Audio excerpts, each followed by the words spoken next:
Today we're starting our NFL division previews. We're going to start with the AFC West.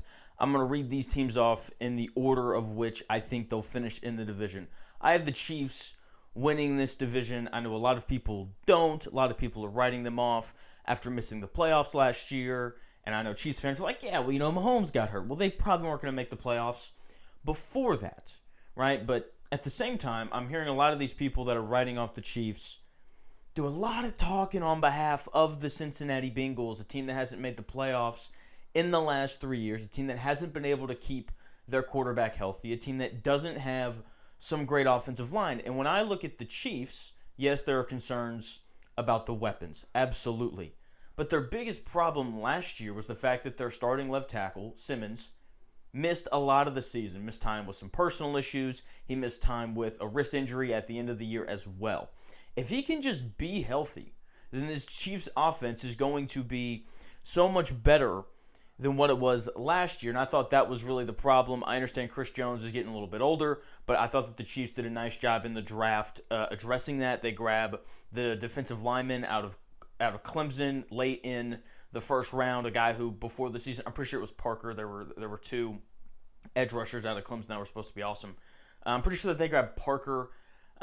So between him and older Chris Jones and George Karlaftis, I feel like the pass rush should be better. So I like where they're at defensively. I like their linebackers. L'Jarius Sneed is back in the secondary as well. So defensively, I like them. The question is the offense. And I think between a healthy Josh Simmons, who's only in year 2, and the addition of Kenneth Walker, I think this offense is going to be so much better than what it was last year, because so much of Patrick Mahomes' career has been Andy Reid and the Chiefs just kind of asking him to do a lot, which he's more than capable of. And I know people are concerned about the weapons. I'm telling you right now, but Patrick Mahomes is potentially going to go down as one of the 5 best quarterbacks in NFL history. Right? He's just that good. This is a guy who's won 3 Super Bowls, all those things. In 2023, the last time the Chiefs won the Super Bowl, they didn't have a 1,000-yard receiver on that team. It was Travis Kelce, Rashee Rice, and Xavier Worthy. It's those same 3 guys. I know Rashee Rice has been in a lot of trouble. With that being said, maybe he comes back this year. He's a better player. Maybe Xavier Worthy comes back as a complete receiver. Who knows? Either way, if you just give Patrick Mahomes time, which is something he didn't really have last year, he was on the run a lot. If you can just give him time and average wide receivers, then you're going to have a top 10 offense in football. I think that they have that this year. I think he stays in the pocket a little bit more coming off of the ACL tear, and we get a really good season from Kansas City. I don't know if this is another AFC championship team, because I don't know if the roster is quite that good, but I do think this is a team that gets back atop of the AFC West division. A little bit of a bet on history here, but I like where that team is headed. To finish second in this division, I like the Broncos. I think the Broncos do take a step back. However, that is not meant to be an insult. It is simply they went 14-3 last year, and I don't think they're going to do that again. I don't think that they're going to go 15-2, 16-1, or 17-0 either. Okay, you got Bo Nix, who's coming off of a couple of ankle procedures in the offseason. We'll see how he looks with his mobility. I do love the fact that they were able to bring in Jalen Waddle. Like, that's a guy who just makes offense easier. He's a guy who can turn a 6-yard slant route into a 46-yard slant route. And having guys like that just make offense easy, for a guy in Bo Nix, who I know played well last year, I know the numbers are good, it just felt like a lot of that stuff kind of came late in games. I didn't feel like he played very many complete games. But to be fair to him, when the Broncos needed him, he seemed to make every play. And then sadly he gets hurt in the divisional round. He doesn't get to play against the Patriots. If he does, they probably win that game. We'll see. So I like the addition of Waddle. I want to see how Nix looks coming off of the ankle injuries.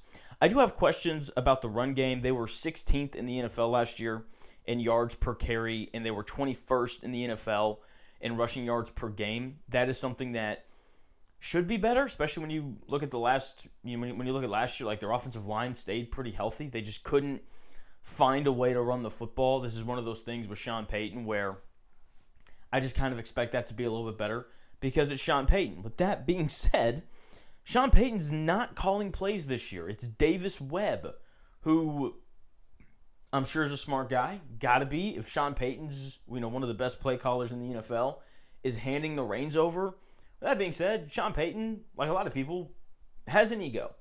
And I'm worried about there being a little bit of tension there throughout the season. Is this going to be one of those things where, like, Davis Webb is calling plays, and then Sean Payton, and then it's back to Davis Webb, and then it's back to Sean Payton, and there's like this wishy-washiness. So that is something that I'm a little bit concerned about, because I think Sean Payton can be a little bit rigid, and rightfully so, on those kinds of things. Defensively, they lost Greenlaw. They seem to bring everybody else back.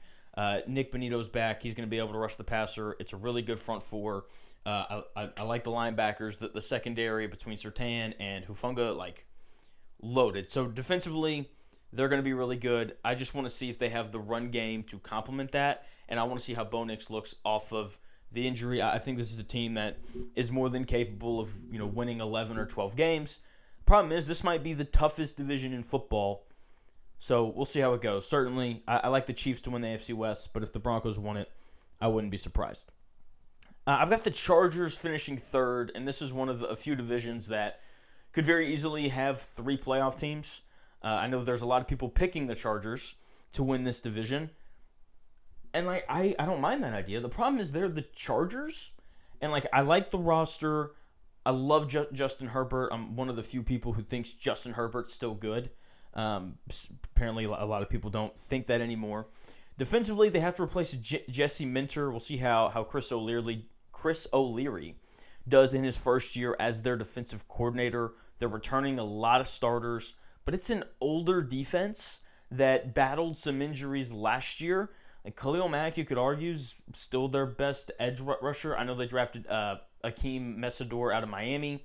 Older rookie. We'll see if he can have any sort of an early impact in his rookie season. But Khalil Mack's probably their best pass rusher.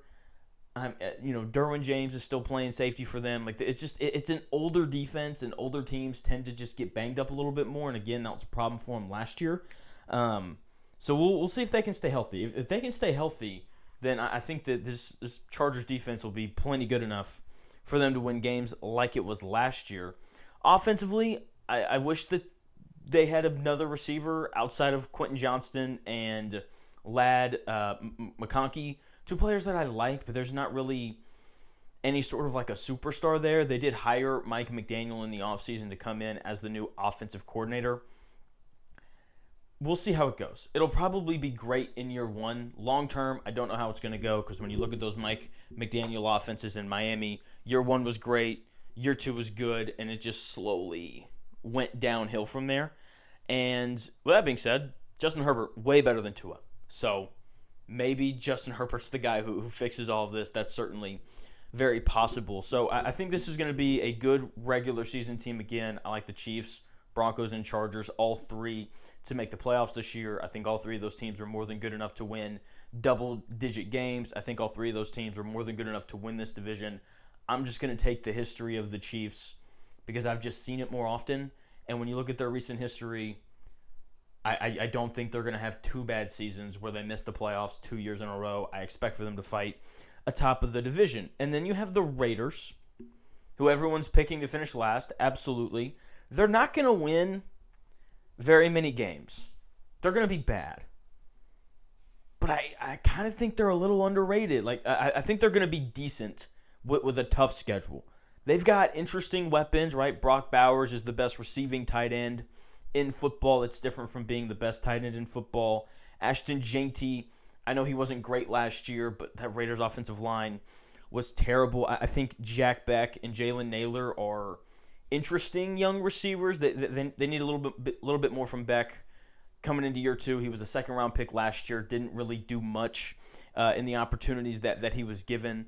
Kirk Cousins is an upgrade over Geno Smith. Eventually, we're going to see Fernando Mendoza as well. I would also argue he's an upgrade over Geno Smith. And if you don't believe me, you can ask the Jets. Would you rather have Fernando Mendoza or Geno Smith? And they would say, we would rather have Fernando Mendoza. I know age is part of that, but Geno really struggled last year in Vegas. So in the offensive line, I thought I got better. They brought in Tyler Linderbaum, very experienced veteran center who, when Fernando Mendoza does take over, should be able to take some of the protection stuff off of his plate.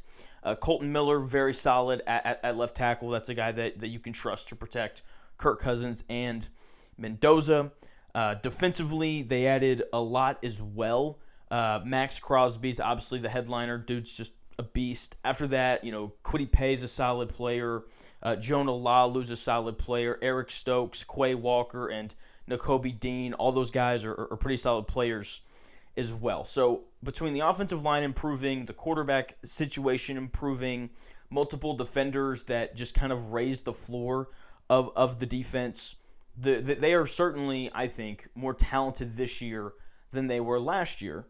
And then you have to throw in the fact that Clint Kubiak got hired, right? Really smart offensive mind, offensive coordinator for the Seattle Seahawks last year. I think there's a lot to like about that as well. He's going to be better than Pete Carroll, 75-year-old Pete Carroll, however old he was last year. So there were a lot of upgrades made. But that being said, they're just in a tough division. Like if they were in the NFC South, I'd probably pick them to win a division like that. But they'll probably win 6 or 7 games, and they'll have an early like the 8th or 9th pick in the draft, and we'll see if they can go grab a wide receiver in this upcoming season. So they're not going to win a lot of games, but I think they're going to be very similar to the Charlotte Hornets in the NBA, where it's like, yeah, they're not very good, which isn't a fair thing to say to the Hornets. But when you watch them, you're not watching them because you think that they're some great team. You're not watching them because you expect them to win. You're watching them because they're just fun and they're interesting. That's what I expect from the Raiders this year. That is your AFC West preview. We'll be rolling out the rest of the divisions as we get ready for the NFL season. We'll start doing some college football stuff here soon as well. So make sure you subscribe, and I'll talk to you again soon.